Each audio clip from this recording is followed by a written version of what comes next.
صلى الله عليه وسلم سيدنا كريم صلى الله عليه وسلم سيدنا كريم الحمد لله والصلاة والسلام على سيدنا ومولانا وملجانا ومأوانا محمد النبي الأمي العربي القرشي الحاشمي الأبطحي المكي المدني التحامي الشاهد المشهود الولي المقرب أما بعد فأعوذ بالله من الشيطان الرجيم بسم الله الرحمن الرحيم قال الله تبارك وتعالى في القرآن المجيد والفرقان الحميد كما ورد في سورة الزمر قل يا عبادي الذين أسرفوا على أنفسهم لا تقنطوا من رحمة الله إن الله يغفر الذنوب جميعا إنه هو الغفور الرحيم وأنيبوا إلى ربكم وأسلموا له من قبل أن يأتيكم العذاب ثم لا تنصرون صدق الله مولانا العظيم قال رسول الله صلى الله عليه وسلم كل بني آدم خطاء وخير الخطائين التوابون وقال رسول الله صلى الله عليه وسلم من لازم الاستغفار جعل الله له من كل هم مخرجا ومن كل ضيق مخرجا ومن كل هم فرجا ويرزقه ورزقه من حيث لا يحتسب كما قال رسول الله صلی اللہ علیہ وسلم گناہ رضا کا حساب کیا وہ تو ہیں گرچہ لاکھوں سے سوا مگر اے کریم تیرے عفو کا حساب ہے نہ کتاب ہے اللہ جل مجدہ کی حمد و ثنا اور حضور راحت قلب و جان صلی اللہ تعالیٰ علیہ وآلہ وسلم کی بارگاہ کرم میں عقیدتوں محبتوں اور چاہتوں کا خراج پیش کرنے کے بعد برادران اسلام آج 2021 کا پہلا دن ہے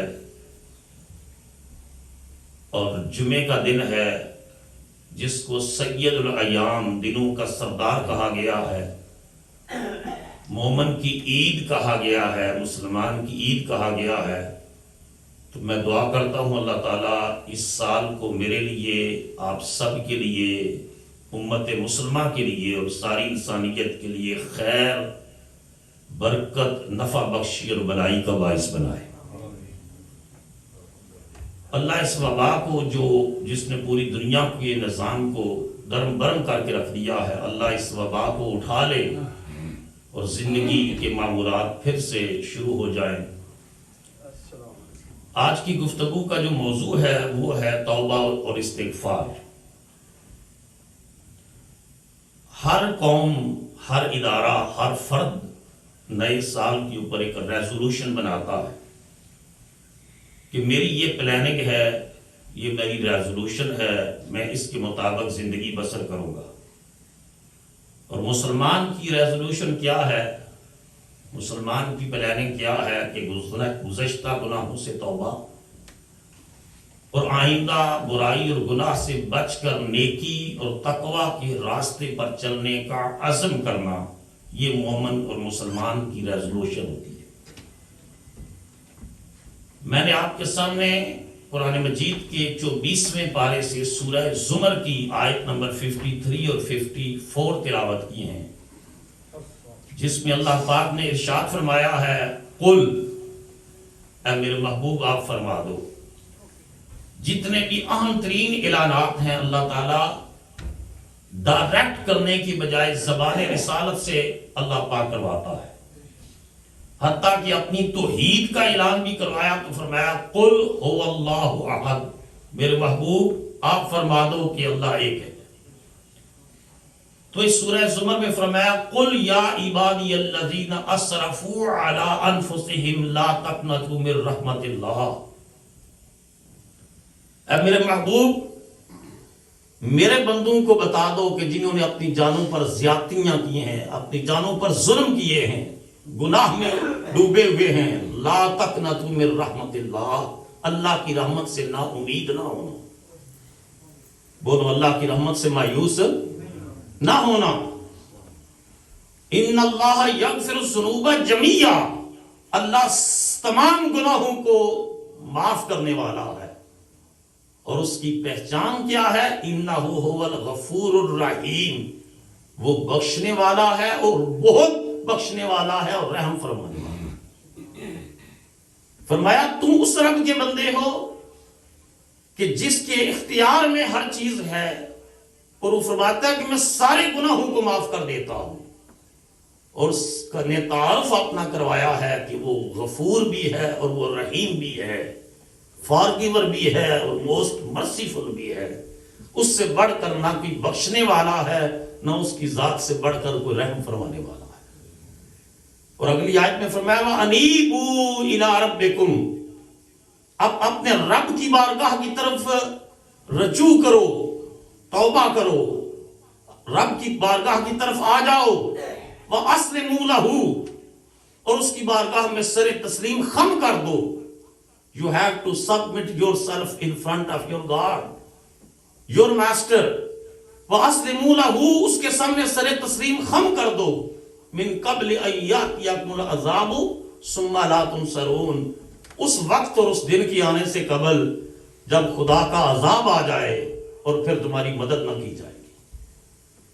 تو فرمایا کہ آخری لمحہ آنے سے پہلے اس کی بارگاہ کی طرف رجوع کرو، توبہ کرو، اور گناہوں کی کثرت کی وجہ سے اللہ کی رحمت سے مایوس نہ ہونا۔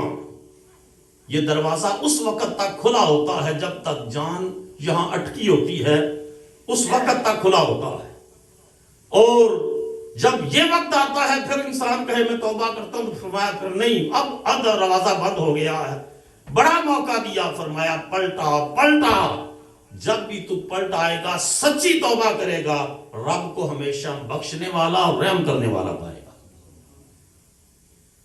ابن عباس رضی اللہ تعالیٰ عنہ ان آیات کا شان نزول یہ بیان کرتے ہیں کہ چند مشرکین عرب رسول کریم علیہ السلام کی بارگاہ میں حاضر ہوئے اور عرض کی یا رسول اللہ صلی اللہ علیہ وسلم، اے محمد صلی اللہ تعالیٰ علیہ وسلم، آپ جو دعوت دیتے ہیں بہت خوبصورت ہے، آپ کا میسج بڑا بیوٹیفل ہے، آپ کی تحریک بڑی خوبصورت ہے، آپ کا انداز تبلیغ بڑا پیارا ہے، آپ کی باتیں بڑی اچھی ہیں، لیکن ہم نے اتنے قتل کیے ہیں، اتنی بدکاریاں کی ہیں، اتنے گناہ کیے ہیں کہ ہمیں کوئی امید نہیں نظر آتی کہ اتنے ظلم اور اتنے قتل اور اتنے گناہوں کے بعد ہمارا رب ہمیں معاف کر دے گا، اور اگر ہم اسلام قبول کر لیں تو بخش دے گا۔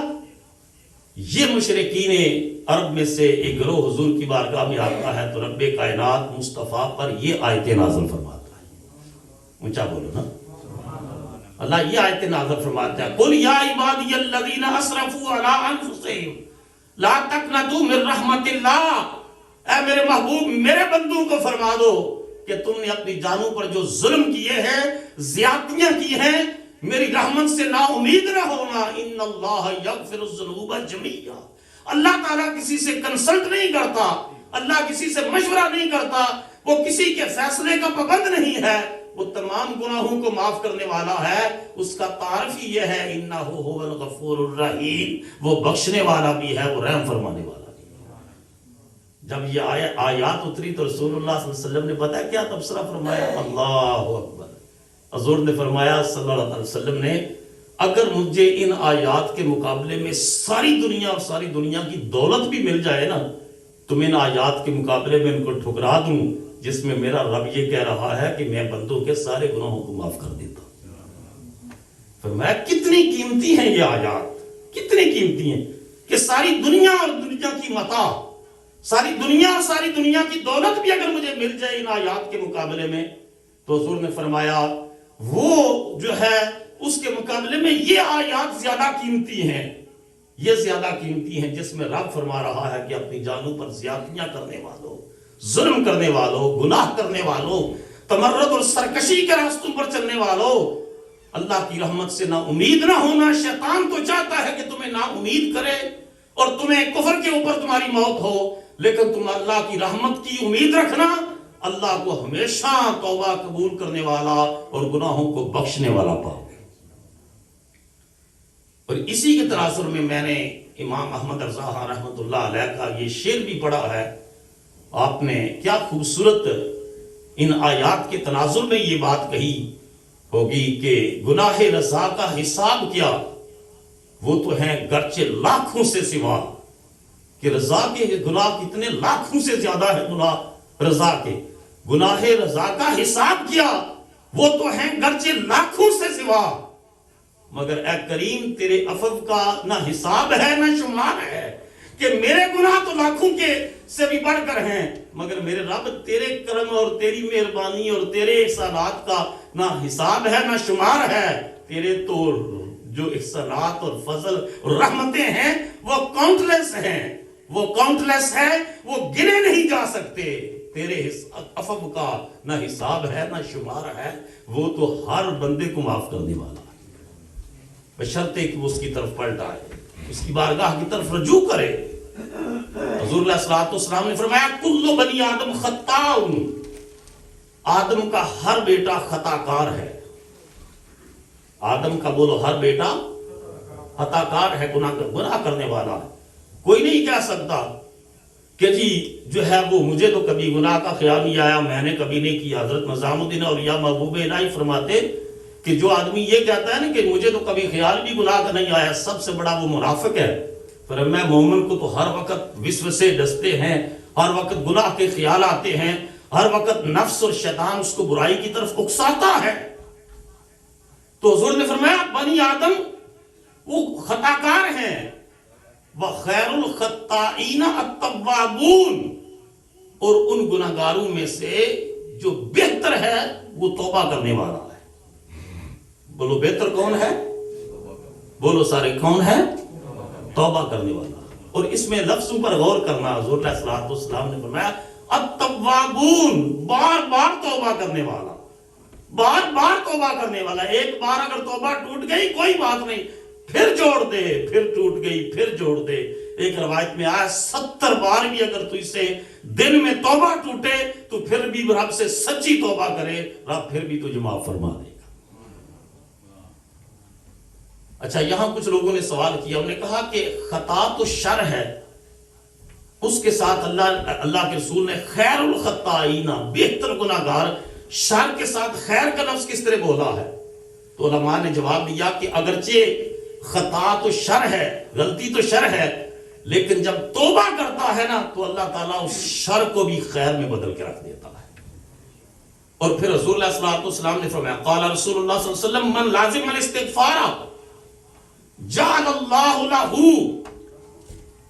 من کل ضیق مخرجا ومن کل ہم فرجا ورزقہ من حیث لا یحتسب۔ مشکات شریف کی حدیث ہے، حضور علیہ السلام نے فرمایا جس شخص نے استغفار کو لازم پکڑ لیا، جو ہر وقت پڑھتا رہتا ہے استغفر اللہ و اتوب الیہ، استغفر اللہ و اتوب الیہ، گاڑی چلاتے ہوئے، وہ جاب پر جا رہا ہے، وہ راستے میں ہے، وہ کہیں باہر جا رہا ہے، اکیلا بیٹھا ہے، پڑھ رہا ہے استغفر اللہ و اتوب الیہ، استغفر اللہ و اتوب الیہ۔ آج لوگ کہتے ہیں جی میرے بڑی پریشانیاں ہیں، بڑے غم ہیں، میرے کریم نے خوشخبری دی ہے کہ من لازم الاستغفار، جس آدمی نے استغفار کو لازم پکڑ لیا ہے، ہر وقت خدا سے استغفار کرتا رہتا ہے، جعل اللہ لہ من کل ضیق مخرجا، اللہ اس کو ہر پریشانی اور ہر مشکل سے نکال دیتا ہے، ہر مشکل سے نکال دیتا ہے۔ 3 انعامات اللہ اس پر کرتا ہے۔ بولو سارے کتنے انعامات؟ 3 انعامات جو ہر وقت کثرت استغفار کرتا ہے۔ پہلی جعل اللہ لہ من کل ضیق مخرجا، ہر تنگی سے، ہر پریشانی سے، ہر الجھن سے، ہر جس پریشانی میں وہ مبتلا ہے اس سے ایگزٹ مخرج آپ دیکھیں نا عرب ملکوں میں جائیں تو ہمارے ہاں لکھا ہے ایگزٹ، وہ لکھتے ہیں کہ مخرج یہاں سے یہ ایگزٹ ہے۔ اللہ نے فرمایا جس پریشانی میں تو پھنسا ہوگا، اللہ کے رسول نے فرمایا تو استغفار کرے گا، اللہ اس پریشانی سے نکلنے کے لیے تجھے راستہ عطا کر دے گا۔ اور دوسرا فرمایا اس کو ہر غم سے نجات دے گا۔ اب غم کیا ہوتا ہے؟ ہر سیڈنس، پریشانی، یہ جس کو ہم کہتے ہیں کہ بڑا غمگین بندہ بیٹھا ہے جی، بڑا غمگین، ہر جو غم ہے نا وہ اس طرح کا نہیں ہوتا، بلکہ ملا علی قاری رحمۃ اللہ علیہ نے اس حدیث کی شرح کرتے ہوئے لکھا ہے الغم الذی یذیب الانسان، غم اس غم کو کہتے ہیں جو انسان کو پگھلا کر رکھ دیتا ہے، جو توڑ کے رکھ دیتا ہے۔ کہتا ہے جی میرا پچھلے مہینے یہ نقصان ہوا، اس مہینے یہ نقصان ہوا، میری جان چھوٹ گئی، میرا یہ نقصان ہوا، یہ فلاں نقصان ہوا میرا۔ جو غم انسان کو توڑ کر رکھ دیتا ہے نا، ملا علی قاری کہتے ہیں ہم اس غم کو عربی میں غم کہتے ہیں۔ اور میرے آقا علیہ الصلوۃ والسلام نے فرمایا جو شخص کثرت سے استغفار کرتا رہتا ہے، پہلا تو یہ ہے کہ اللہ تعالیٰ اسے ہر تنگی اور پریشانی سے نجات کا راستہ دیتا ہے، اور دوسرا انعام یہ کرتا ہے کہ اللہ تعالیٰ اس کو غموں سے نجات عطا فرما دیتا ہے۔ اونچا تو بولو نا، اللہ اس کو غموں سے نجات عطا فرما دیتا ہے۔ اور تیسرا اچھا وَرَزَقَهُ مِنْ حَيْثُ لَا يَحْتَسِبُ، اور اس کو وہاں سے روزی دیتا ہے جہاں سے وہ سوچ بھی نہیں سکتا، جہاں سے سوچ بھی نہیں سکتا وہاں سے اللہ اس کو روزی عطا کرتا ہے۔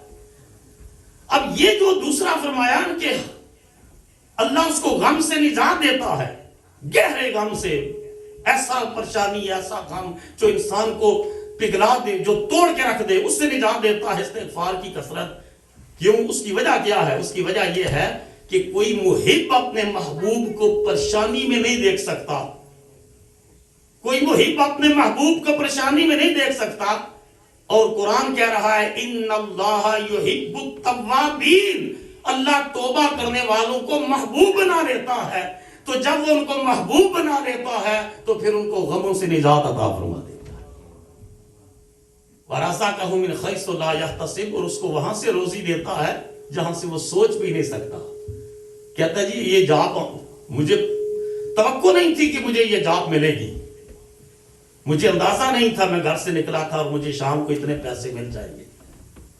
یہ تو ملا علی قاری کہتے ہیں اللہ تعالیٰ کے محبوب کا یہ جو ارشاد ہے نا، یہ حصہ یہ قرآن مجید کی اس آیت سے ریلیٹڈ ہے جس میں اللہ پاک نے فرمایا من یتق اللہ یجعل لہ مخرجا ویرزقہ من حیث لا یحتسب ومن یتوکل علی اللہ فہو حسبہ، کہ جو شخص اللہ سے ڈرتا رہتا ہے اللہ تعالیٰ اسے ہر پریشانی سے نجات عطا کرتا ہے اور اس کو وہاں سے روزی دیتا ہے جہاں وہ گمان بھی نہیں کرتا۔ اور جو شخص اللہ پر توکل اور بھروسہ رکھتا ہے فہو حسبہ، اللہ اس کے لیے کافی ہو جاتا ہے، اللہ اس کے لیے کافی ہو جاتا ہے۔ اب ملا علی قاری نے بڑی خوبصورت تشریح کی، وہ فرماتے ہیں کہ وہاں بات ہے قرآن کی آیت میں متقین کی، کہ جو تقوی اختیار کرنے والے ہیں۔ ہم میں سے اکثریت تو متقین نہیں ہے، ہم تو گناہگار لوگ ہیں۔ اور یہاں یعنی اللہ تعالیٰ سے غیب سے روزی دیتا ہے، اور یہاں حدیث بیان کر رہی ہے کہ جو تواب ہے، جو استغفار کرنے والا ہے، مستغفرین، تائبین، توبہ کرنے والے، استغفار کرنے والے، اللہ ان کو غیب سے روزی دیتا ہے۔ تو مولا علی قاری فرماتے ہیں کہ مستغفرین اور تائبین فَنُزِّلُوا بِمَنزِلَةِ الْمُتَّقِينَ، اللہ جو نعمتیں اپنے پرہیزگار بندوں پر فرماتا ہے نا، وہی نعمتیں توبہ کرنے والوں اور استغفار کرنے والوں پر فرماتا ہے۔ جو شخص کثرت سے استغفار کرتا رہتا ہے اللہ اس کو وہ نعمتیں دیتا ہے۔ حضرت امام حسین علیہ السلام کی بارگاہ میں ایک شخص آیا، اللہ اکبر۔ یہ بات عرض کرنے سے پہلے یہ بھی عرض کروں کہ 2020 شروع ہو گیا، 2021 20 ختم ہوا اور 21 شروع ہوا۔ 20 کے شروع ہونے میں کتنے لوگوں کے منصوبے تھے، پلاننگز تھیں، ریزولوشنز تھی، منصوبے تھے، پروجیکٹس تھے۔ آج وہ قبروں میں پڑے ہوئے ہیں، ہمارے جاننے والے لوگ قبروں میں پڑے ہوئے ہیں۔ میں نے اس کے اوپر کالم بھی لکھا ہے کہ اسرائیلی روایات میں سے ایک روایت ہے کہ ایک اللہ کے پیغمبر نے ایک عورت کو دیکھا کہ وہ کسی قبر کے سرانے بیٹھی رو رہی ہے، تو وہ پیغمبر وہاں سے گزرے اور اس خاتون سے پوچھا کیوں رو رہی ہو؟ اس نے کہا میرا 400 سال کا جوان بیٹا فوت ہو گیا ہے۔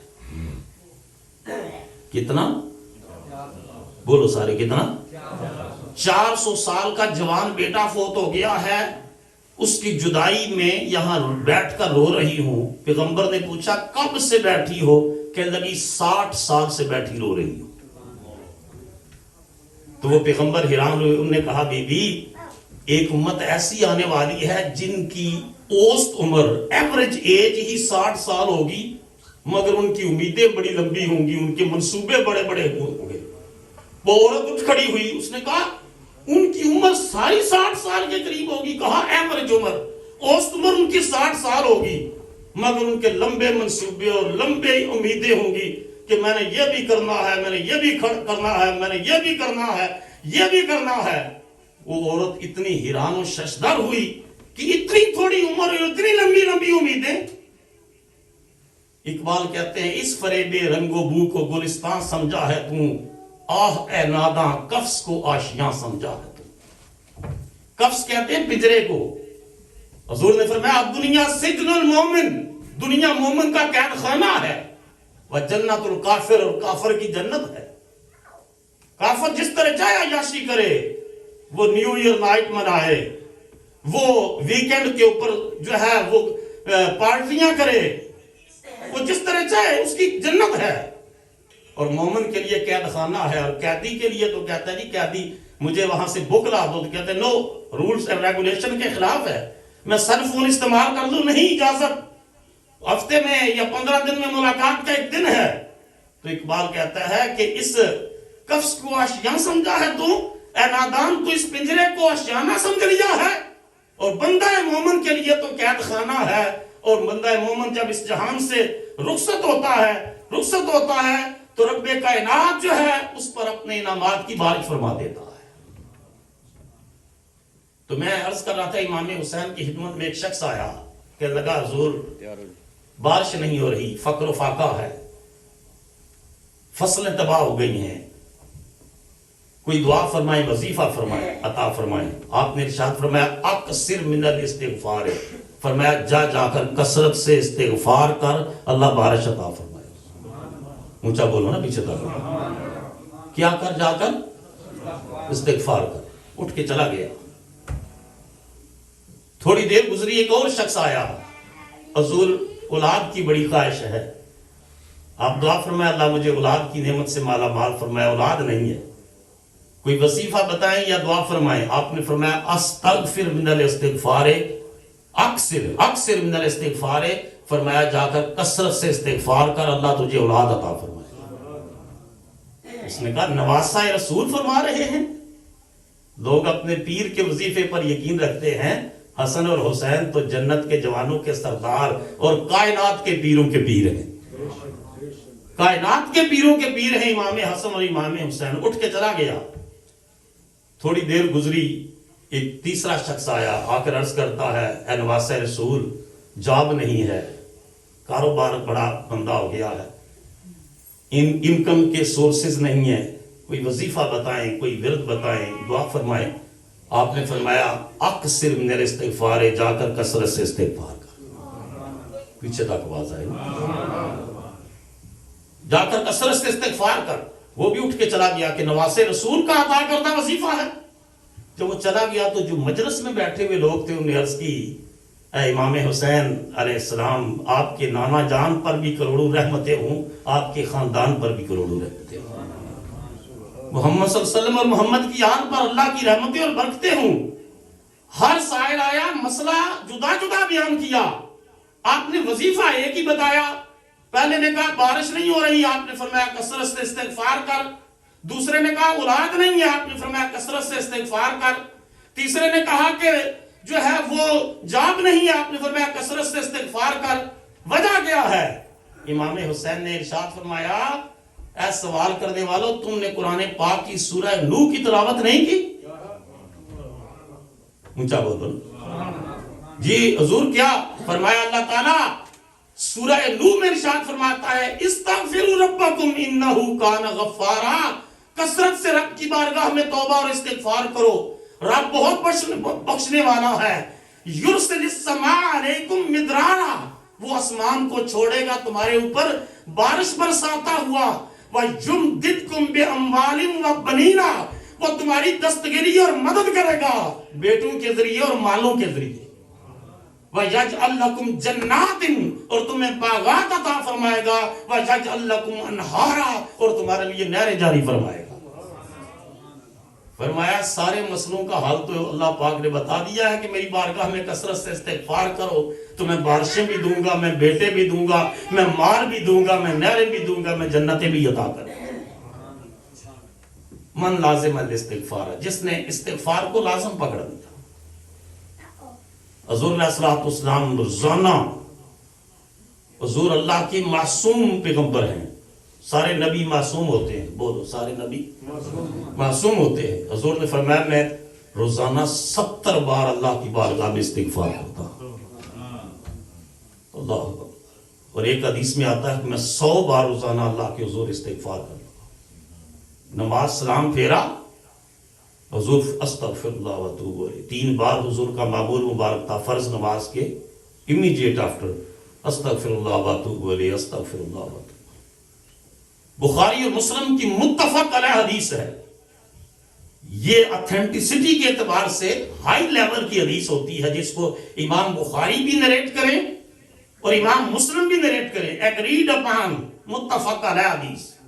راوی ہے حضرت ابو سعید الخدری رضی اللہ تعالیٰ، کہ نبی پاک علیہ الصلوۃ والسلام نے بنی اسرائیل کے ایک شخص کا واقعہ بیان کیا ہے کہ اس شخص نے 99 لوگوں کو قتل کیا تھا۔ بولو کتنے؟ 99 لوگوں کو قتل کیا، اور پھر ضمیر نے ملامت کی کہ رب کے سامنے پیش ہونا ہے، مرنا ہے، کیا منہ دکھاؤں گا رب؟ لوگوں سے پوچھا اس علاقے میں کوئی بڑا عالم بتاؤ، انہوں نے کہا فلاں جگہ پر جائے، ایک بڑا عالم، بڑا مفتی ہے بنی اسرائیل کا، اس سے جا کر مسئلہ پوچھ کہ تو توبہ کر۔ وہ کہتا ہے میں توبہ کرنا چاہتا ہوں، عالم کا۔ انہوں نے کہا فلاں کے پاس جا کر ان سے بات کر، شاید وہ تیرا حل بتائے۔ حضور نے فرمایا وہ اس عالم کے پاس آیا اور آ کر پتہ کیا کہتا ہے؟ کہتا ہے انی قتلت 99 نفسا، میں نے 99 لوگوں کو قتل کیا ہے۔ کہ گویا مطلب یہ ہے کہ وہ پروفیشنل مرڈر اور کلر تھا، میں نے 99 لوگوں کو قتل کیا ہے۔ فَهَلْ لِي مِن تَوْبَةٍ، کیا میری توبہ اگر میں کروں اللہ کی بارگاہ میں تو توبہ اللہ قبول کر لے گا؟ اس عالم نے کہا استغفر اللہ، توبہ توبہ توبہ، ایک بندے کو قتل کیا جائے تو معافی نہیں ہے، تو نے 99 قتل کر دیے، تو نے 99 قتل کر دیے، تیری بخشش کی کوئی امید نہیں ہے۔ اس کے ہاتھ میں خنجر تھا، اس نے کہا ملا میری بخشش کی امید نہیں تے تیرے بچنے دا بھی یقین کوئی نہیں ہے، تیرے بچنے دا بھی یقین کوئی نہیں ہے۔ اس نے اس کو بھی قتل کر دیا۔ پھر کچھ عرصہ پھرتا رہا، پھر ضمیر نے ملامت کی، پھر خیال آیا خدا کے سامنے پیش ہونا ہے، اللہ کے سامنے جواب دہی کا تصور ذہن میں آیا۔ پھر کسی سے پوچھا کہ کوئی عالم بتاؤ بڑا، انہوں نے کہا فلاں جگہ ایک عالم رہتے ہیں، ان کے پاس جا۔ وہ ان کے پاس چلا گیا، خنجر پاس ہی تھا، چلا گیا ان کے پاس، جا کر کہتا ہے انی قتلت 100 نفس، میں 100 بندے قتل کیے ہیں، میں نے 100 بندوں کا قاتل ہوں۔ فَهَلْ لِي مِن تَوْبَةٍ، بخاری اور مسلم کی متفق علیہ حدیث، فَهَلْ لِي مِن تَوْبَةٍ، اگر میں اللہ کے حضور توبہ کروں، پکی توبہ کروں تو اللہ میری توبہ کو قبول کر لے گا؟ وہ عالم ہی نہیں تھے، وہ 7 درویش بھی تھے، وہ عالم ہی نہیں تھے، وہ صوفی باصفا تھے اس دور کے۔ انہوں نے کہا کہ مَن یحول بینک و بین توبہ، کون ہے تو تیری اور تیرے رب کے درمیان جو معاملہ ہے اس کے درمیان حائل ہو، رکاوٹ بنے، تیرے اور تیری توبہ کے درمیان رکاوٹ بنے۔ تو نے 100 قتل کیا ہے، کوئی بات نہیں، جا، خدا بخشنے والا بھی ہے، توبہ قبول کرنے والا بھی ہے۔ لیکن میں ایک تمہیں مشورہ دیتا ہوں، اللہ اکبر، کیا دیتا ہوں؟ بولو سارے، مشورہ دیتا ہوں. جس بستی میں تو رہتا ہے، جس کمیونٹی میں یہ شرابیں پیتے ہیں، بدکاریاں کرتے ہیں، فاسق و فاجر ہیں، بدکاروں کی بستی ہے، اس بستی سے نکل جاؤ. اس بستی میں جا، القریۃ الصالحہ، جہاں نیک لوگ رہتے ہیں. اللہ اکبر. نیکوں کی بستی میں جا. اور بعض شارحین کہتے ہیں کہ وہاں نیک رہتے نہیں تھے، نیکوں کی قبریں تھی وہاں پر. نیکوں کی اولیاء کے مزارات تھے، ان کی قبریں تھی. کہا اس بستی سے نکل اور اس بستی میں جا. بخاری شریف کے بہت بڑے شارح اور بہت بڑے علامہ اور بہت بڑے عالم ربانی ہیں، علامہ ابن حجر عسقلانی رحمۃ اللہ علیہ.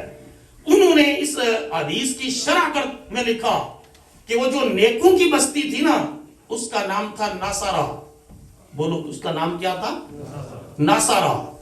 اور جو گناہگاروں کی، فاجروں کی، بدکاروں کی بستی تھی، اس کا نام تھا کافارہ. تو اس عالم نے کہا کہ تو کافارہ سے نکل اور فاجرہ کی طرف، کافارہ سے نکل اور ناصرہ کی طرف جا. بدکاروں کی بستی سے نکل اور نیکوکاروں کی بستی کی طرف جا. وہ چل پڑا. کتنے بندے قتل کیے ہیں؟ بولو. یہ میرے ہاتھ دیا سمجھ کو نہیں آئی. کتنے قتل کیے؟ 100 بندے قتل کیے. اور کس نیت سے چلا ہے؟ بولو سارے، کس نیت سے؟ توبہ کی نیت سے. حدیث پاک بخاری اور مسلم کی متفق علیہ حدیث. ابو سعید الخدری رضی اللہ تعالیٰ عنہ راوی ہے اس کے، کہ راستے میں پہنچا تو اس کی موت کا وقت آ گیا. راستے میں پہنچا اور موت کا وقت آ گیا. فَنَاهَا بِصَدْرِهِ نَحْوَاهَا، جو مرنے لگا نا تو اس نے اپنا سینہ نیکوں کی بستی کی طرف کر دیا. اس نے کہا آخری گھڑیاں ہیں، آخری گھڑی میرا منہ اور سینہ تو اس طرف ہو نا جہاں نیک رہتے ہیں، وہاں تو سینہ تو اس طرف ہو. اور مر گیا. اب دوزخ اور عذاب کے فرشتے بھی آ گئے کہ اس کو جہنم میں لے کر جانا ہے. 100 کا قاتل ہے. رحمت کے فرشتے بھی آ گئے، جنت میں لے کے جانا ہے، توبہ کرنے جا رہا تھا. عذاب کے فرشتوں نے کہا توبہ کرنے جا رہا تھا، کی تو نہیں نا. انہوں نے کہا، دوسرے رحمت کے فرشتوں نے کہا نیت تو کر لی تھی نا. عذاب کے فرشتوں نے کہا نیت کی تھی، عمل تو نہیں نہ کیا تھا. رحمت کے فرشتوں نے کہا پکا ارادہ لے کر تو چلا تھا نا. جھگڑا ہوا، بحث ہوئی اور مقدمہ اللہ کے حضور پیش کیا کہ یا اللہ کیا کریں، اس کو جہنم میں لے کر جانا ہے یا جنت میں. حدیث کے لفظ سنو.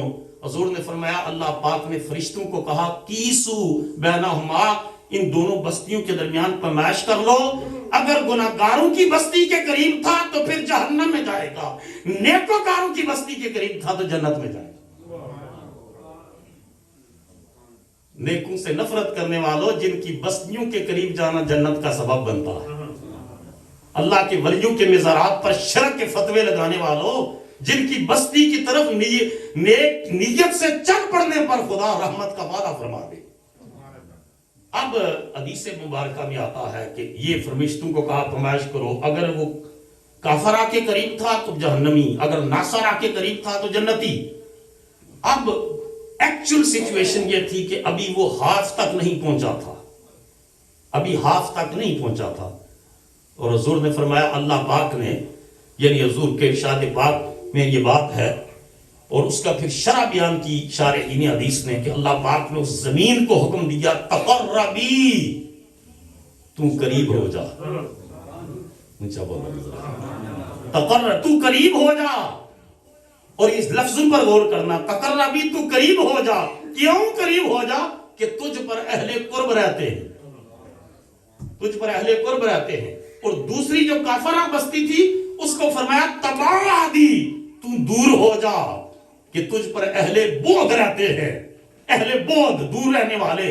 تباعدی، تو دور ہو جا کہ تجھ پر اہل بعد رہتے ہیں. نیکوکاروں کی بستی اور زمین کو بولا تقربی، تو قریب ہو جا کہ تجھ پر اہل قرب رہتے ہیں.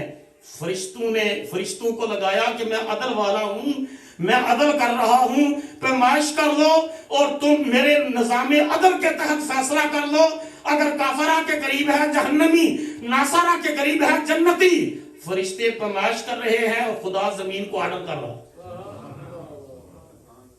اس پر ملا علی قاری رحمۃ اللہ علیہ نے بڑی پیاری بات لکھی. انہوں نے کہا فضل فی صورت عدل، عدل کر رہا ہے فضل کی صورت میں، فضل فی صورت عدل، کر عدل رہا ہے کہ فرشتے یہ نہ کہیں کہ یہ، اور ساتھ فضل کی صورت ہے جے تو عدل کرے تے تھر تھر کمبن اچیاں شانہ والے. عارف کڑی نے کہا جے تو عدل کرے تے تھر تھر کمبن اچیاں شانہ والے، جے تو فضل کرے تے بخشے جن میں جے منہ کھالے، جے تو فضل کرے تے بخشے جن میں جے منہ کھالے. اللہ اکبر. مومن کو اللہ کی بارگاہ کی طرف رجوع، توبہ، استغفار، چلتے پھرتے تو استغفر اللہ واتوب، استغفر اللہ واتوب. ہر غم کا علاج ہے، ہر تنگی سے نکلنے کا اللہ پاک نے ایک ذریعہ بنایا ہے، غیب سے روزی کے اسباب کا وعدہ کر رکھا ہے. اور ساتھ یہ ہے کہ پھر اللہ نے فرمایا کہ ان اللہ یحب التوابین، توبہ کرنے والوں کو اللہ محبوب بھی بنا لیتا ہے. حضرت نظام الدین اولیاء رحمۃ اللہ علیہ نے ایک بڑی پیاری بات لکھی، سبحان اللہ، بہت پیاری بات. آپ نے فرمایا جس آدمی نے گناہ نہیں کیا نا، کبھی کبھی گناہگار جب سچی توبہ کر لے تو اس سے آگے بڑھ جاتا ہے. انہوں نے کہا حضور کیسے؟ فرمایا جو نیکوکار ہے اس نے تو گناہ کا ذائقہ ہی نہیں چکھا، اور جس نے ذائقہ چکھ کے چھوڑ دیا ہے، بتاؤ نا اللہ اس پر کتنا کرم کرتا ہوگا. اور باہر کے ممالک میں ایک عالم کا میں نے کچھ 350 صفحے کی کتاب پڑھی. انہوں نے کہا امریکہ یورپ میں رہنے والوں کے پاس گناہ کے مواقع زیادہ ہیں، وہ اگر ان سے بچیں تو اللہ تعالیٰ ان کو مسلم ممالک میں رہنے والوں سے بڑا درجہ عطا کر دے. کہ جہاں گناہ کا موقع کم ہے اس کی نسبت جہاں گناہ کا موقع ہے، وہ کسی نے کہا نا پاکستان میں ایک نظم بھی انہوں نے کہا کہ نیک صرف وہ یہ جدہ دان ہی لگا ہے، جدہ ہاتھ نہیں نہ پیا، نیک وہ ہی رہ گیا، مگر جدہ ہاتھ پیا انہیں کسر نہیں چھڑی ہے. تو کہا موقع ہو کر چھوڑ دینا یہ اللہ تعالیٰ انعامات میں سے. آج ہم جو شجرہ پڑھتے ہیں بزرگوں کا، ہمارے وظائف میں ہے کہ ہم جب وظائف پڑھیں تو تمام وظائف کے سلسلہ چشتیہ کا اس میں ایک دعا مانگتے ہیں کہ یا اللہ ابراہیم بلخی بادشاہ کے واسطے ہمارے گناہوں کو معاف فرما. یہ وظیفہ یہ اس شجرے میں لکھا ہوا ہے. شجرے میں وہ پتہ ہے کون تھے؟ بلخ اور بخارا کے بادشاہ تھے. بلخ اور بخارا بہت بڑی سلطنت کے ابراہیم بن ادہم. ایک رات خیال آیا کہ دنیا سے جانا ہے، تو یہ آپ نے کیا کہ بادشاہی اور سلطنت کو ٹھوکر ماری اور فقیری کا راستہ اختیار کر لیا، گدڑی پہن لی، اللہ کی رضا کے لیے نکل کھڑے ہوئے. آج تک کسی فقیر نے فقیری چھوڑ کر، جو فقیر منگنے والا نہیں، جو فقر کے راستے پر ہے، درویشی اور فقیری چھوڑ کر بادشاہی کی طرف نہیں گیا. ہاں بادشاہوں نے بادشاہتیں چھوڑ کر فقیری کی لائن اختیار کی. اب وہ ایک جو ہے وہ 10 سال تک ایک دریا کے کنارے اللہ کی عبادت اور بندگی میں مصروف ہیں. تو ان کا ایک وزیر وہاں سے گزرا، اس نے پہچان لیا ابراہیم بن ادہم ہے. تو کہنے لگا کتنا بیوقوف ہے تو شخص، محل تھا تیرے پاس، نوکر چاکر تھے، لونڈیاں اور کنیزیں تھیں، تیرے ایک آرڈر پر فوجیں تیار ہو جاتی تھی، اور تم چھوڑ کر یہاں اس دریا کے کنارے پر بیٹھا ہے.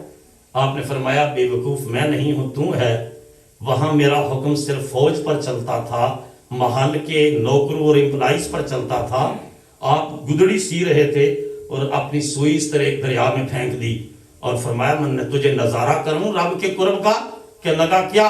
آپ نے فرمایا مچھلیوں میری سوئی واپس کرو. کہتے 1000 مچھلیاں اپنے منہ میں سونے کی سوئیاں لے کر حاضر ہو. آپ نے فرمایا تمہیں پتہ نہیں مچھلیوں میرے آقا علیہ السلام کے دین میں مرد کے لیے سونا ناجائز ہے، مجھے میری لوہے کی سوئی دو. پھر ایک مچھلی آئی اور لوہے کی سوئی لے کر حضرت ابراہیم بن ادہم کو پیش کر. اس وزیر نے سر کو پکڑ دیا. اس نے کہا بے وقوف آپ تو نہیں میں ہوں کہ میں خسارے میں ہوں، میں گھاٹے میں ہوں، آپ نے تو بڑا نفع کا سودا کیا ہے.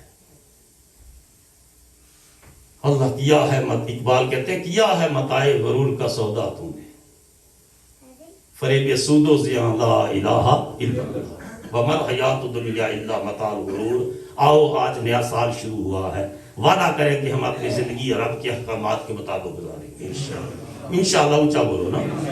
ہم کوشش کریں گے کہ اللہ کی نافرمانی نہ ہو، اور اگر ہو جائے تو پھر اس نے کہا توابون، پھر فوراً توبہ کر لو. اور فوراً توبہ یہ ہے کہ جو ول پاور ہے، انٹینشن ہو کہ میں اس گناہ کی طرف نہیں جاؤں گا، یہ پکا ارادہ ہو، تو اللہ اس پکے ارادے پر ہونے والی توبہ کو قبول فرما لیتا ہے. اور پھر جو ہے اس کو گناہوں سے پاک، التائب من الذنب کمن لا ذنب لہ، گناہوں سے توبہ کرنے والا ایسے ہے جیسے اس نے گناہ کیا ہی نہیں ہے. اللہ تعالیٰ مجھے اور آپ کو اس سال نیکی، صالحیت اور تقوی کے راستے کا مسافر بنائے، اور ہم اس سال کو ہم سب کے لیے، امت مسلمہ کے لیے اور انسانوں کے لیے نفع بخشی کا باعث بنائے. وما علیہ صلی اللہ علیہ وسلم سیدنا کریم صلی اللہ علیہ وسلم سیدنا کریم